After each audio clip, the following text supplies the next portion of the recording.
Dear students, আমরা electrostatics পড়ছিলাম। ইলেকট্রোস্ট্যাটিক্সে electric potential অর্থাৎ তড়িৎ বিভব এই ছিল আমাদের আলোচনার বিষয়বস্তু।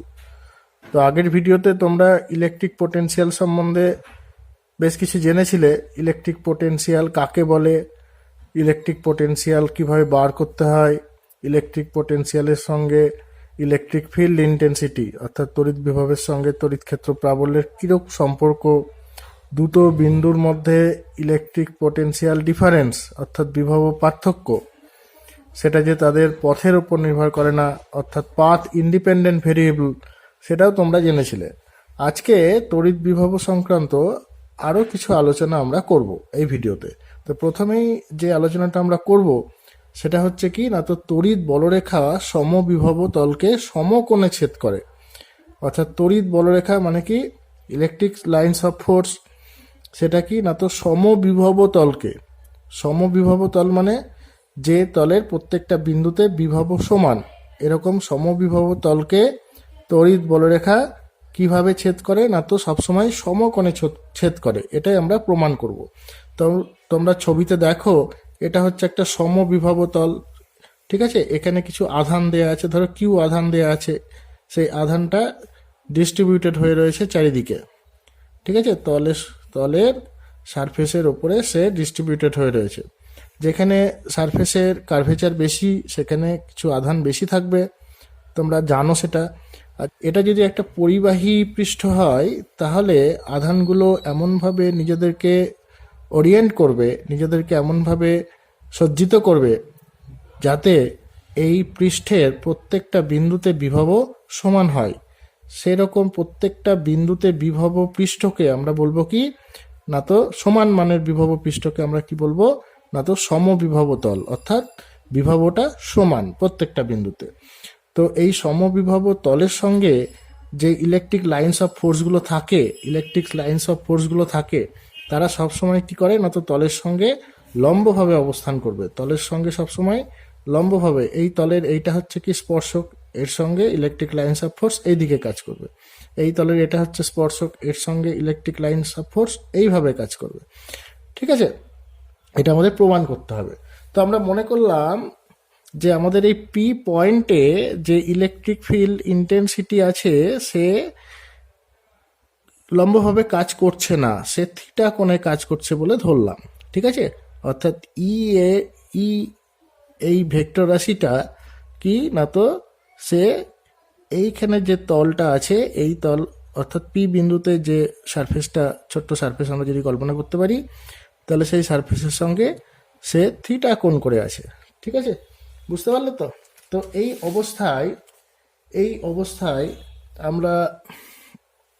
আমরা এ এবং বি এই দুটো খুব কাছাকাছি বিন্দু নিলাম, ঠিক আছে। এই তলের ওপরে এ বি খুব কাছাকাছি দুটো বিন্দু নিলাম, যাতে এ বি মানেই হচ্ছে কি না তো একটা ডিএল ক্ষুদ্র পথ, ঠিক আছে। বেশ, এখন এ এবং বি এই দুটো বিন্দুর বিভব সমান, মানে কি ভি এ সমান সমান ভি বি, ঠিক আছে। বেশ, এবার এখন আমরা কি করছি, এখন আমরা একটি একক ধনাত্মক আধানকে এ থেকে যদি আমরা বিতে নিয়ে যাই, একক ধনাত্মক আধানকে এ থেকে বিতে নিয়ে যাই, তাহলে কৃত কার্য D W is equal two কি লিখি, এফ ডট ডিএল। এখানে এফ মানে কি, যেহেতু একক ধনাত্মক আধান সুতরাং এফ মানে কি তড়িৎ ক্ষেত্র প্রাবল্য ই ডট ডিএল, ঠিক আছে। তো এখন একক ধনাত্মক আধানকে এ থেকে বিতে নিয়ে যেতে গেলে যে কৃত কার্য হয় সেই কার্যটাই কি এ ও বি এর মধ্যে পোটেনশিয়াল ডিফারেন্স। অতএব ডিভি ইজিক্যাল টু কি লিখব, ই ডট ডিএল, ডিএল এর মাথায় আরও থাকবে, হ্যাঁ। বেশ, ডিভি মানে কি, ডিভি মানে হচ্ছে এ আর বি এর মধ্যে পোটেনশিয়াল ডিফারেন্স। দেয়ারফর আমরা লিখতেই পারি ডিভি মানে কি ভিবি মাইনাস ভিএ, অর্থাৎ বি বিন্দুর পোটেনশিয়াল মাইনাস এ বিন্দুর potential is equal two dot প্রোডাক্টটা ভেঙে দাও, ই ডিএল কস থিটা। এখন তোমরা জানো না তো ইকুয়েশন নাম্বার 1 থেকে ভি এ মানে হচ্ছে ভিবি, অতএব ভিএ মাইনাস ভিবির মান কত হবে 0। 0 ইজিক্যাল টু কি লিখবো ই ডিএল কস থিটা। তাহলে এখানে লিখে দিই ফ্রম 1 কি দেখতে পাচ্ছি ভিএ সমান সমান VB, therefore VB minus VA is equal to 0। ঠিক আছে, therefore E DL cos theta is equal to কি লিখলাম আমরা 0।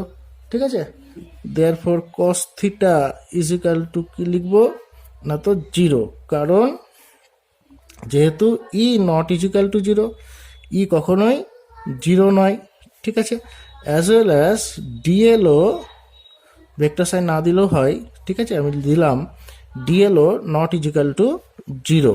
Okay, therefore cos theta is equal to কি হয়েছে 0। কস কত ডিগ্রিতে 0 হয় তোমরা জানো, কস 90 ডিগ্রিতে 0 হয়। Therefore theta is equal to 90 degree. তাহলে থিটার মান 90 ডিগ্রি অবশ্যই আমরা দেখতে পাচ্ছি। তার মানে কি, তার মানে হচ্ছে কি এই থিটা অবশ্যই আমাদের কি 90 ডিগ্রি হতেই হবে যদি এ এবং বি এর পোটেনশিয়াল আমাদের সমান রাখতে হয়। ঠিক আছে, তাহলে আমরা এখান থেকে কনক্লুশন টেনে দিতে পারি কি না তো ই সবসময় কি হবে না তো ওই সারফেসের সঙ্গে সবসময় লম্বভাবে অবস্থান করবে। ওকে, বেশ।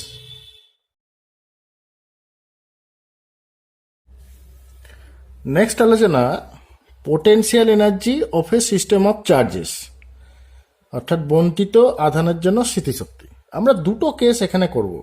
ঠিক আছে, এক নম্বর হচ্ছে সিস্টেম অফ টু চার্জেস, অর্থাৎ দুটো আধানের জন্য ওই সিস্টেমে কত পোটেনশিয়াল এনার্জি মানে ইলেকট্রোস্ট্যাটিক পোটেনশিয়াল এনার্জি স্টোরড হবে।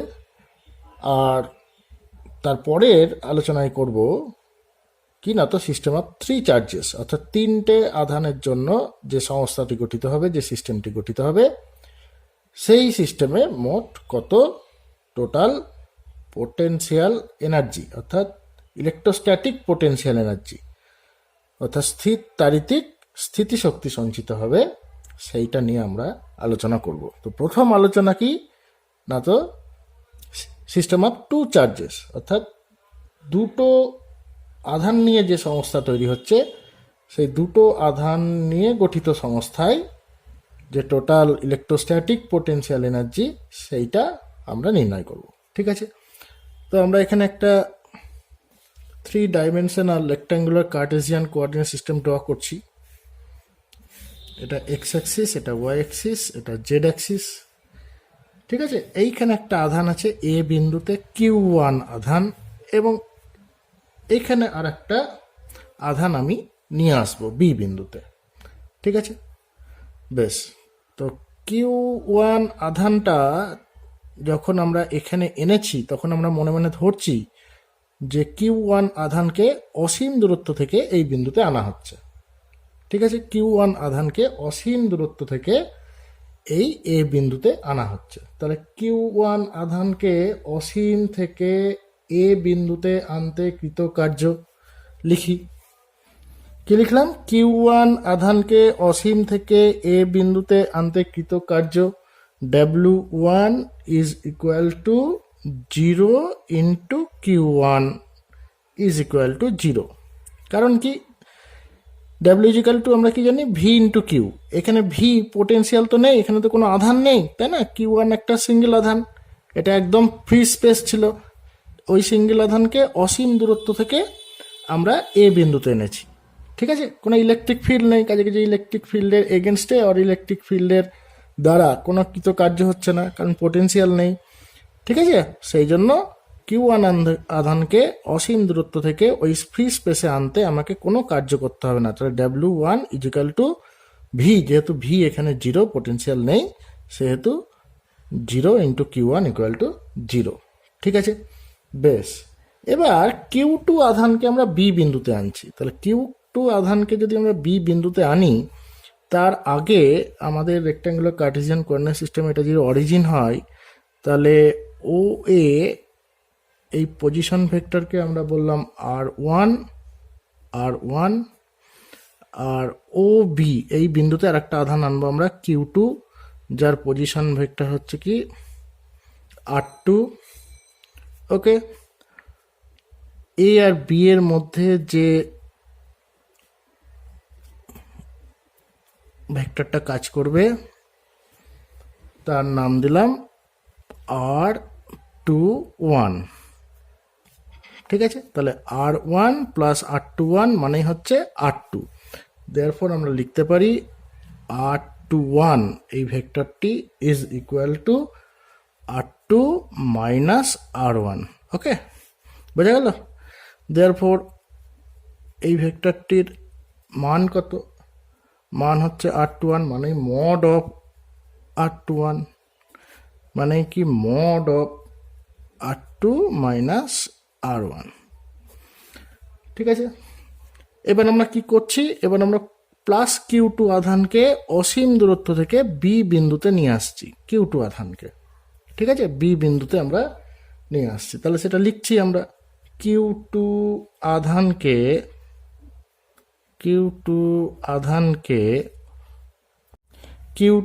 আধানকে অসীম থেকে বি বিন্দুতে আনতে কৃত কার্য W2 ইজ ইকুয়াল টু কি লিখবো না, তো ভিবি, বি বিন্দুতে পোটেন্সিয়াল ভিবি ইন্টু Q2।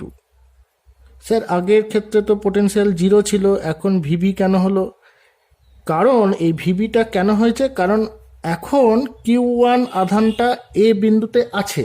ঠিক আছে, তাহলে Q1 আধানের জন্য একটা ইলেকট্রিক ফিল্ড তৈরি হয়েছে, সেই ইলেকট্রিক ফিল্ডের জন্যই বি বিন্দুতে একটা পোটেন্সিয়াল থাকবে। ঠিক আছে, তাহলে যেখানে আমরা লিখে রাখি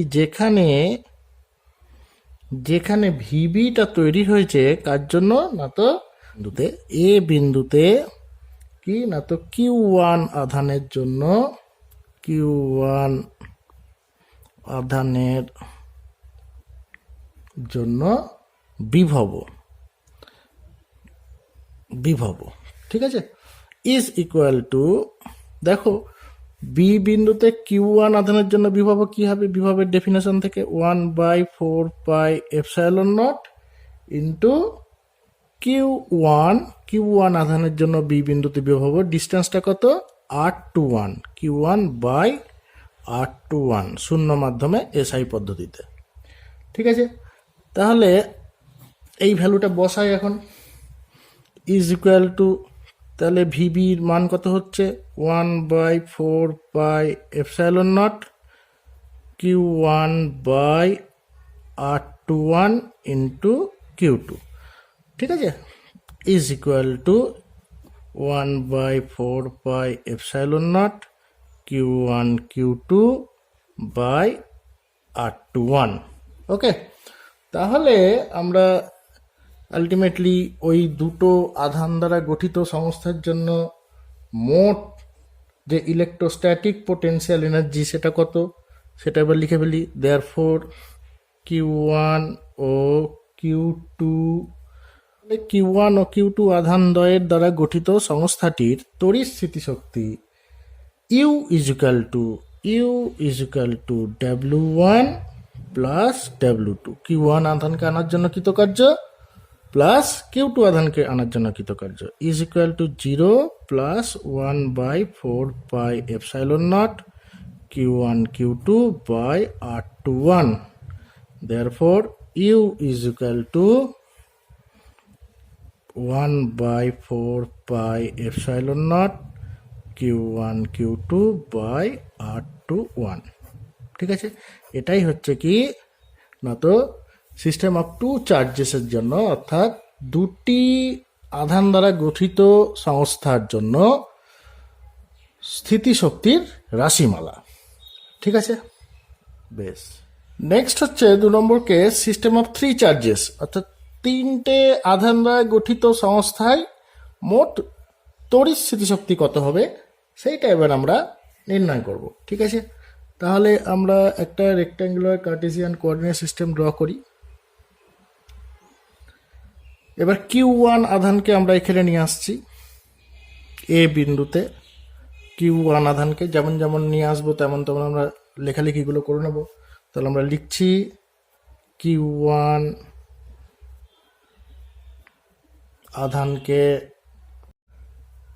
Q1 আধানকে অসীম থেকে এ বিন্দুতে আনতে কৃতকার্য আগের মতোই W1 ইজিক্যাল টু, দেখো Q1 আধানকে যখন এনেছিলাম তার আগে কোনো আধান ছিল না, কাজে কাজে এটা ছিল ফ্রি স্পেস, সেই জন্য এখানে কোনো পোটেনশিয়াল ছিল না। তাহলে W is equal to V into Q, V মানে হচ্ছে 0, কিউ মানে হচ্ছে Q1 ইজিক্যাল টু কত 0। ঠিক আছে, এবার কি করলাম, এবার আমরা Q2 আধানকে নিয়ে আসবো বি বিন্দুতে। আচ্ছা, এটা হচ্ছে অরিজিন আর এইটা হচ্ছে আমাদের পজিশন ভেক্টর R1। এবার Q2 আধানকে নিয়ে আসছি আমরা বি বিন্দুতে Q2 আধানকে নিয়ে আসছি প্লাস চার্জ। বেশ, তাহলে এর পজিশন ভেক্টরটা ড্র করে দিই, এটা হচ্ছে কি R2। ঠিক আছে, তাহলে Q1 আর Q2-র মধ্যে যে ভেক্টরটা কাজ করবে সেটা হচ্ছে এই ভেক্টর, এই ভেক্টরের নাম দিলাম R21। ওকে, তোমরা খুব ভালো করে জানো R21 মানেই হচ্ছে R2 minus R1, therefore R21 মানে মড অফ R21 মানে mod of R2 minus R1, এগুলো তোমরা জানো। ঠিক আছে, বারবার আর আমরা বলছি না। তাহলে এবার Q2 আধানকে আগের কেসের মতো Q2 আধানকে বি বিন্দুতে আনার জন্য কৃতকার্য লিখে ফেলি। Q2 আধানকে অসীম থেকে বি বিন্দুতে আনতে কৃতকার্য W2 ইজ ইকুয়াল টু কি বলবো ভিবি, তাই না, ভিবি অর্থাৎ বি বিন্দুতে পোটেনশিয়াল ইন্টু Q2। ঠিক আছে, আচ্ছা বি বিন্দুতে পোটেনশিয়ালটা কি সেটা আমরা লিখে ফেলি, ভিবিটা কি, যেহেতু VB is equal to B বিন্দুতে Q1 আধানের জন্য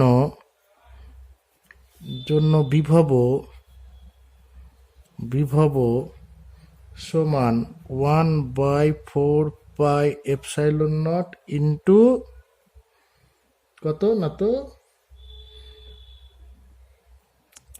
Q1 বাই R21। ওকে, তাহলে ইজ ইকুয়াল টু লিখছি 1/4πε0 ইন্টু Q1 বাই R21। R21টা বুঝতে পারছো তো, Q1 আর Q2-র মধ্যে ডিস্টেন্স হচ্ছে R21 into Q2 is equal two পাশেই লিখে রাখি 1/4πε0 Q1 Q2 বাই R21। ঠিক আছে, এটাকে 1 নম্বর ইকুয়েশন দিয়ে রাখো, এটাকে 2 নম্বর ইকুয়েশন দিয়ে রাখো। বেশ, এইবার Q3 আধানকে আনবো।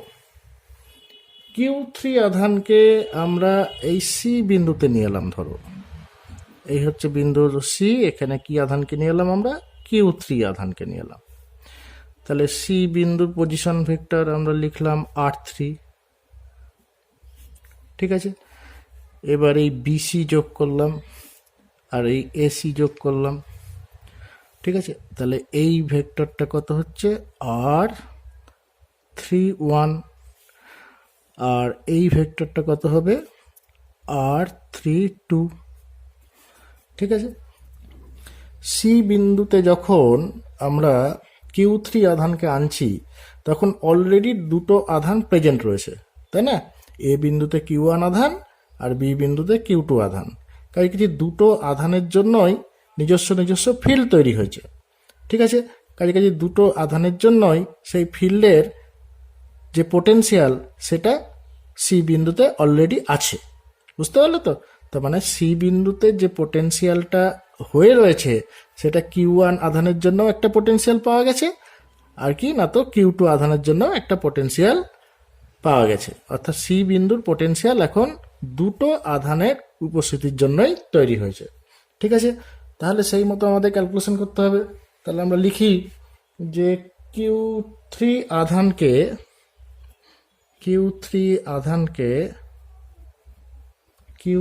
আধানকে অসীম থেকে সি বিন্দুতে আনতে কৃতকার্য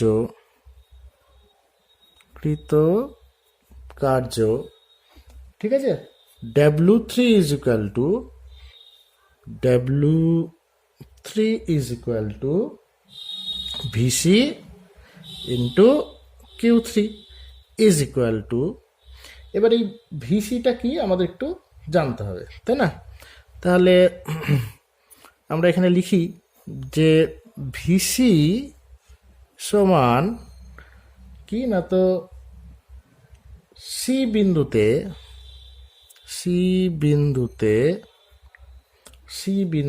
Q1 ও Q2 বোথ, এই দুটো আধানের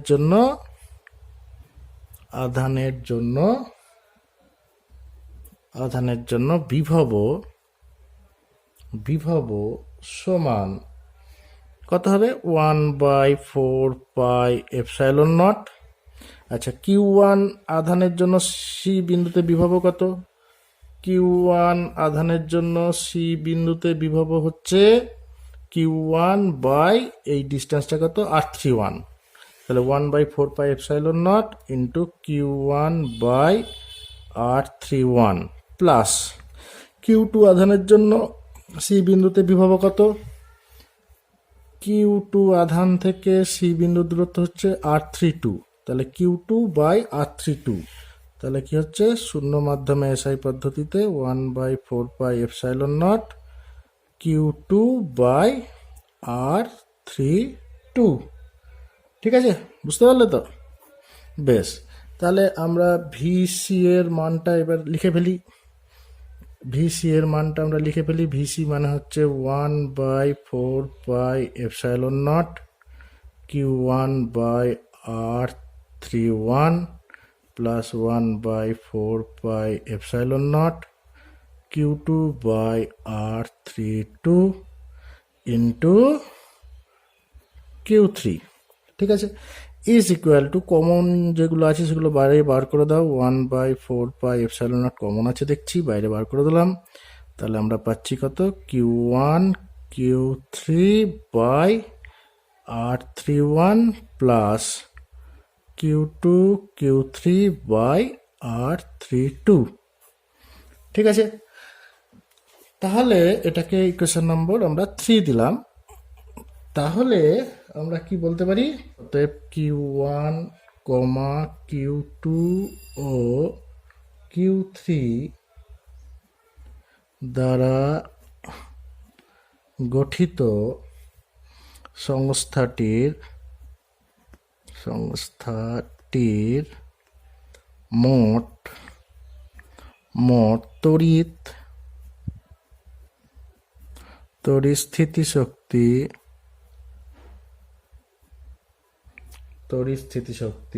U is equal to W1 plus W2 plus W3। ঠিক আছে, is equal to, প্রথমটা W1 এর মান কত পেয়েছিলাম?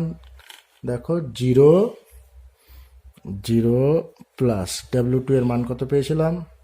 দেখো 2 নম্বর ইকুয়েশনে 1/4πε0 Q1 Q2 বাই R21, তাহলে 1/4πε0 Q1 Q2 by R21 plus Q3 চোখের সামনে দেখতে পাচ্ছি কত?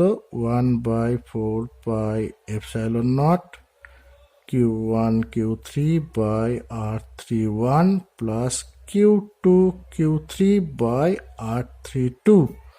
ঠিক আছে, দেয়ারফর লাস্টলি আমরা লিখছি U is equal to, এই দুটো থেকে কমন নিয়ে নাও, 1/4πε0, তাহলে এখানে পড়ে থাকছে Q1 Q2 by R21 plus Q1 Q3 by R31 plus Q2 Q3 by R32।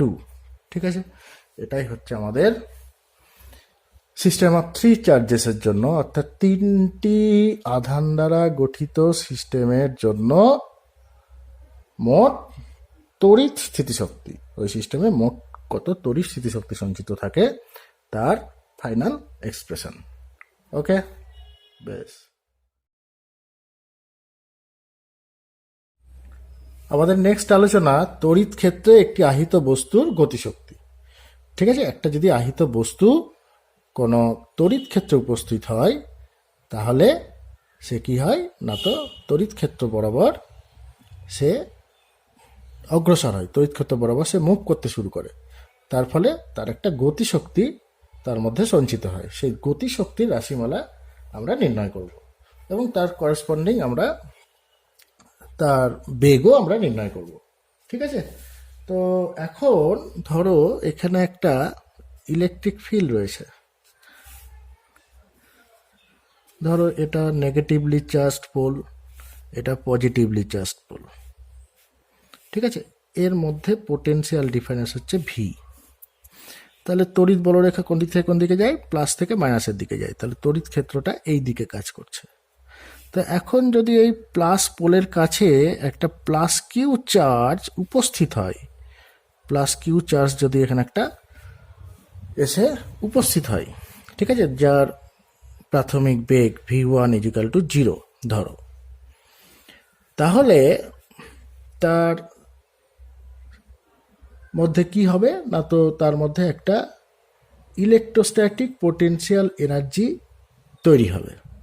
বুঝতে পারলে তো, প্লাস কিউ চার্জ যদি under the potential difference VA আসে, ভিএ উপস্থিত হয়, তাহলে তার মধ্যে একটি তড়িৎ স্থিতিশক্তি তার মধ্যে সঞ্চিত হয়, অটোমেটিক চলে আসে তড়িৎ স্থিতিশক্তি। বুঝলে, তাহলে সেই তড়িৎ স্থিতিশক্তি কত, তাহলে তড়িৎ স্থিতিশক্তি